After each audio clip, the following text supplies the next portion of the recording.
আজ যে রেসিপিটা বানাচ্ছি সেটি ওয়েট লস ম্যানেজমেন্টের জন্য খুবই আদর্শ। এতে rich in fibre and diabetic friendly. আজ বানাচ্ছি ডালিয়ার খিচুড়ি। প্রথমে ডালিয়া মুগ ডাল ঘিতে অল্প ড্রাই রোস্ট করে ভিজিয়ে রাখতে হবে। তারপর কড়াতে অল্প তেল আর একটু ঘি দিয়ে ফোড়নে অ্যাড করে নিতে হবে জিরে আর শুকনো লঙ্কা। তারপর তাতে কেটে রাখা একে একে সবজি, আলু, ফুলকপি, গাজর, বিনস দিয়ে অল্প নাড়াচাড়া করে তাতে নুন দিয়ে একটু ঢাকা দিয়ে রাখতে হবে সবজিটা নরম হওয়ার জন্য।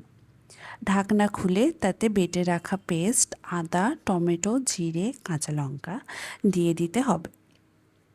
তারপর তাতে দিয়ে দিতে হবে ভিজিয়ে রাখা ডালিয়া আর মুগ ডালটা একটু সামান্য কষিয়ে তাতে অ্যাড করে নিতে হবে হলুদ আর জিরে গুঁড়ো।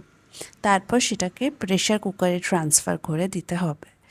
আমি এই রান্নাটা প্রেশার কুকারে করেছি, তোমরা চাইলে কড়াতেও করতে পারো।